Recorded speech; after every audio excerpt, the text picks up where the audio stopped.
Hello दोस्तों, कैसे हैं आप सब। आई होप आप सब अच्छे होंगे और सीटेट सुपर टेट की तैयारी भी बहुत अच्छे से कर रहे होंगे। दोस्तों, सीडीपी की क्लासेस चल रही हैं और आज का जो हमारा टॉपिक है वो है लैब बायोगोट्स की। जैसा कि आपको पता ही होगा कि लैब बायोगोट्स की बहुत ही इम्पोर्टेंट टॉपिक है और हर टीचिंग एग्ज़ाम्स में इससे रिलेटेड क्वेश्चंस ज़रूर पूछे जाते हैं। तो चलिए अब हम स्टार्ट करते हैं। लेव वाइगोत्स्की का सामाजिक सांस्कृतिक सिद्धांत।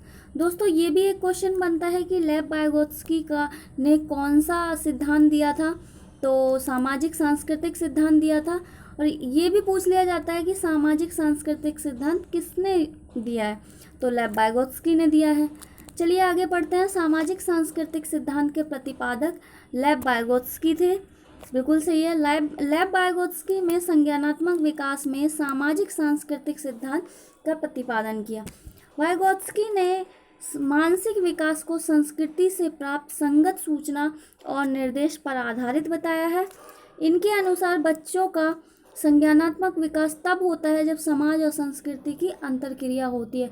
दोस्तों, बच्चों का विकास तब होता है जब समाज और संस्कृति की दोनों की अंतर्क्रिया होती है। वाइगोत्स्की के अनुसार बच्चा एक सामाजिक प्राणी है। बच्चों में मानसिक संज्ञानात्मक विकास पहले दिन ही नहीं होता, बल्कि वह धीरे धीरे आत्मसात, अंगीकरण और ग्रहणता करता है।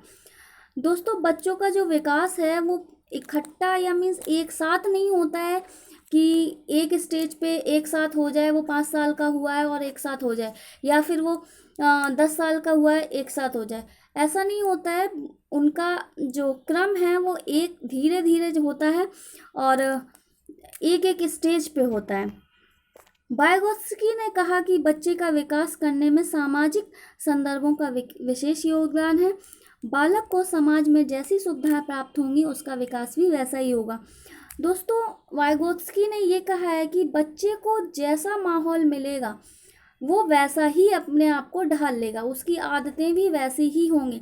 उसका परिवार कैसा है, उसका समाज कैसा है, ये सब बालक हम किसी भी इंसान को देख के ये पता कर सकते हैं कि वो किस एनवायरनमेंट में रह रहा है, उसका वातावरण कैसा है, उसका समाज कैसा होगा, ये हम पता कर लेते हैं। अगर दोस्तों अगर बच्चे की संगत बुरी होगी तो उसकी आदतें भी बुरी होंगी, और अगर संगत अच्छी होगी तो बच्चे की आदतें भी अच्छी होंगी। तो ये सब उसके समाज पे और उसके परिवार पर निर्भर करता है। वाइगोत्स्की का सिद्धांत निर्माणवाद पर आधारित है। वाइगोत्स्की ने बच्चों के संज्ञानात्मक विकास में खेलों, भाषा चिंतन और खेलों को महत्वपूर्ण माना है। अब टॉपिक है निकट समीपस्थ विकास क्षेत्र, जोन ऑफ प्रॉक्सिमल डेवलपमेंट।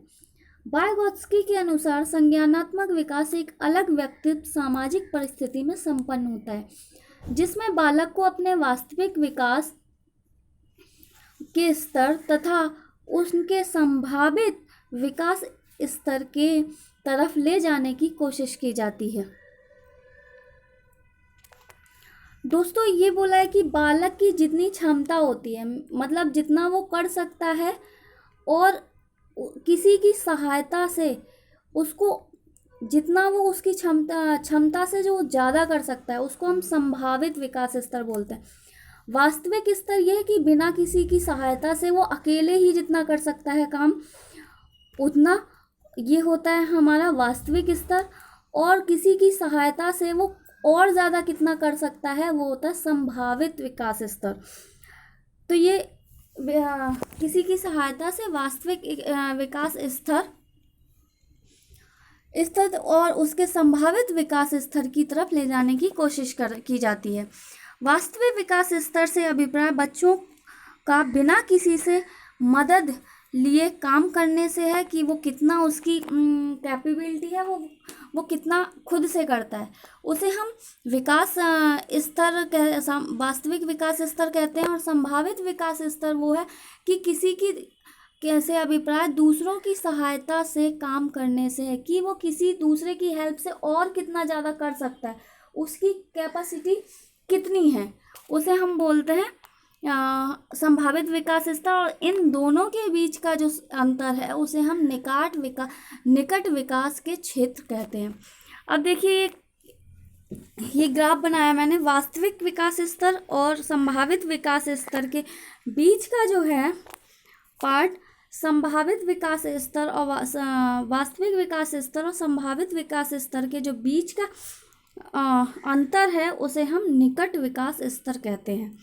दोस्तों याद रखना कि बच्चे की जितनी कैपेबिलिटी है और जितनी वो और ज़्यादा कर सकता है, जितना उसका संभावित है, उसके बीच का जो अंतर है उसे हम निकट विकास स्तर कहते हैं।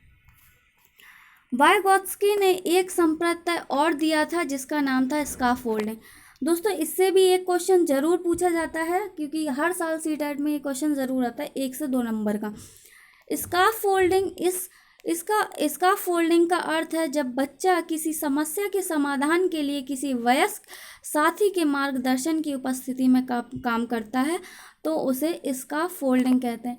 जैसे कि कोई भी बच्चा किसी की हेल्प से कोई काम कर दे, उसे हम इसका फोल्डिंग बोलते हैं। इसका फोल्डिंग को कई नामों से जाना जाता है। ढांचा के नाम से बोला जाता है, सहारा देना भी, कुछ भी क्वेश्चंस में कुछ भी आ जाता है इसका फोल्डिंग, क्योंकि नाम 2-3 दिए रहते हैं, वो कैसा भी घुमा फिरा के पूछ लेते हैं। ढांचा निर्माण भी लिख देते हैं वो क्वेश्चन में, जिससे बच्चे कंफ्यूज हो जाते हैं। सहारा देना भी, कि जैसे कोई बच्चा है, अब इसका फोल्डिंग का ऐसा समझिए कि कोई बच्चा है, उसे साइकिल चलानी नहीं आती, तो वो अपने पापा से सीखता है। तो पापा क्या करते हैं, पहले उसे पीछे पकड़ लेते हैं कि बच्चा आगे चलाता है, तो वो हो गया सहारा दिया। अब इसके बाद बच्चा जब पापा पीछे पकड़े हैं, चलाना सीख गया, तो फिर पापा क्या करते हैं कि उसे, बच्चे को पता नहीं होता, थोड़ा थोड़ा छोड़ना शुरू कर देते, तो बच्चे में अंदर कॉन्फिडेंस आ जाता है, और जब वो बिल्कुल सीख जाता है तो फिर वो बिना सहायता के, किसी की सहायता से अपना साइकिल चलाना सीख जाता है। इसी को बोलते हैं, जो सहारा दिया उसको बोलते हैं, सहारे से काम करने को बोलते हैं स्काफोल्डिंग। यह एक ढांचा निर्माण तकनीक है जो सहायता के स्तर में परिवर्तन करती है, इसे सहारा देना भी कहते हैं। देखिए, जैसे शुरुआत में बालक को अधिक निर्देश देने पड़ते हैं, परंतु धीरे धीरे अभ्यास क्षमता बढ़ जाती है, वैसे वैसे निर्देशों की संख्या में कमी आ जाती है, और अंत में बालक तथा कुशल सहायक के बीच के संवाद में के परिणाम स्वरूप बालक के विचार पूरी तरह से वास्तविक और कम हो जाते हैं। इस पूरी प्रक्रिया में जो संवाद एक महत्वपूर्ण औजार की तरह काम करता है, कि देखिए जितना बच्चा सीखता जाता है, हम लोग उसको बताना कम कर देते। कोई भी टॉपिक है या कुछ भी चीज़ है, बच्चा नया नया जोड़ घटाना सीखता है, तो हम पहले सिखाते हैं कि ऐसे गिनती करो, ऐसे गिनती करो। फिर जब बच्चा जो विदाउट कैरिंग वाले होते हैं वो सीख जाते हैं, फिर हम उन्हें कैरी वाले सिखाते हैं। इसके बाद बच्चा खुद ही सीखने लगता है, और हम बताना भी कम कर देते, क्योंकि बच्चा सीख जाता है तो हमारे निर्देश कम हो जाते हैं और बच्चा अपने आप ही सीख जाता है। अब कुछ सांकेतिक बिंदु हैं जो कि जिनसे कि हम पता कर सकते हैं कि ये बच्चों के, ये लेव वाइगोत्स्की का है, ये सामाजिक सांस्कृतिक सिद्धांत है। देखिए सांकेतिक बिंदु है, बालक का विकास समाज की अंतःक्रिया से होता है। बालक का जो विकास है वो समाज के साथ होता है, समाज में रहकर होता है। तो ये अगर कहीं भी आ जाए तो हम समझ जाएंगे, बच्चों समझ जाना कि ये लेव वाइगोत्स्की का है। दूसरा है परस्पर सहयोग, कि दूसरा सहयोग करता है या समाज से सहयोग मिलता है तभी बच्चे का विकास होता है। पारस्परिक शिक्षण भी, सामाजिक अंतरक्रिया, निर्माण, बच्चे का निर्माण, कुछ भी चीज़ सीखता है तो उसका निर्माण ही होता है। निर्माण वर्ड आ जाए कहीं भी, स्काफोल्डिंग, ढांचा निर्माण, सहारा देना, सहयोगात्मक समस्या समाधान, कि बच्चे की कोई भी समस्या है उसको किसी की हेल्प से वो अपने समस्या का समाधान निकालता है। सहयोग, ये जितने भी कीवर्ड्स हैं वो अगर आ जाएं तो हमें समझ जाना है, वो देख के ही पता कर लेना है कि हाँ ये लेव वाइगोत्स्की का ही है।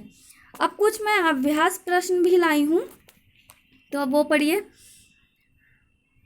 वाइगोत्स्की बच्चों के सीखने में निम्नलिखित में से किस कारण की महत्वपूर्ण भूमिका पर बल देते हैं? बताइए दोस्तों, किस पे देते हैं? सामाजिक पे देते हैं, आनुवंशिक पे देते हैं, नैतिक पे देते हैं, शारीरिक पे देते हैं? बताइए।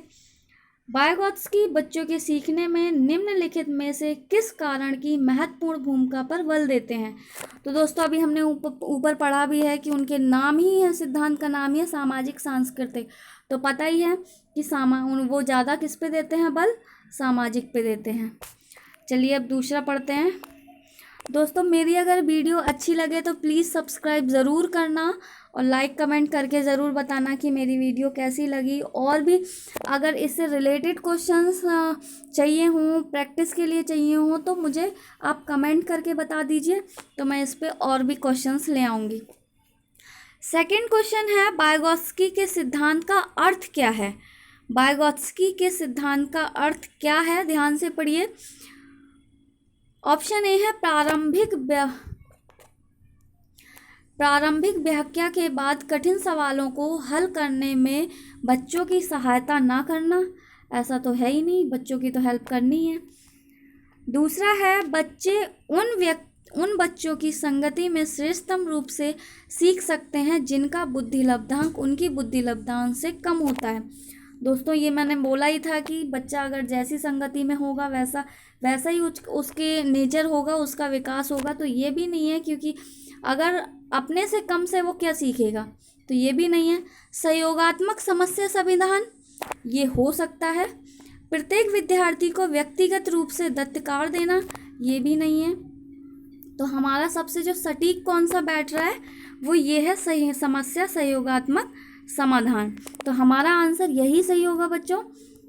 चलिए नेक्स्ट पढ़ते हैं। सीखने के सिद्धांतों के संदर्भ में स्कार्फोल्डिंग किसकी ओर संकेत करता है? सीखने में वयस्कों द्वारा अस्थायी सहयोग, विद्यार्थियों द्वारा की गई गलतियों के कारणों का पता लगाना, अनुरूपित शिक्षण और पूर्ण अधिगम की पुनरावृत्ति। तो दोस्तों जल्दी बताइए इसका आंसर क्या होगा, आप खुद सोच के बताइए। सीखने के सिद्धांतों के संदर्भ में स्कार्फोल्डिंग अब बताइए क्या होता है? सहारा देना। तो जब कोई सहारा देगा बच्चे को तभी वो सीखेगा, तो ये आ जाएगा।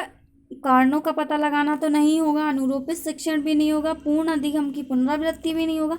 कौन सा हमारा सही होगा? सीखने में वयस्कों द्वारा अस्थायी सहयोग।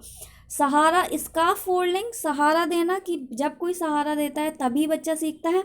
तो वयस्क द्वारा सहयोग दी जाती है तभी बच्चा कोई चीज़ सीखता है। चलिए नेक्स्ट क्वेश्चन है, वाइगोत्स्की के अनुसार बच्चे सीखते हैं। वाइगोत्स्की के अनुसार बच्चे सीखते हैं जब पुनर्वलन प्रदान किया जाता है, या परिपक्व होने से, अनुकरण होने से, या फिर वयस्कों और समवयस्कों के साथ परस्पर क्रिया। दोस्तों मैंने ऊपर कीवर्ड्स में बताया भी है कि परस्पर क्रिया और वयस्कों का हेल्प जो है उससे होता है, बच्चे सीखते हैं। तो उनके अनुसार, वाइगोत्स्की के अनुसार यही सही होगा कि वयस्कों और समवयस्कों के साथ परस्पर क्रिया से। चलिए नेक्स्ट पढ़ते हैं हम। अच्छा सारे क्वेश्चंस हो गए हैं। दोस्तों प्लीज़ मेरी वीडियो सब्सक्राइब लाइक ज़रूर कर देना और कमेंट करके ज़रूर बताना कि मेरी वीडियो कैसी लगी है। Thank you.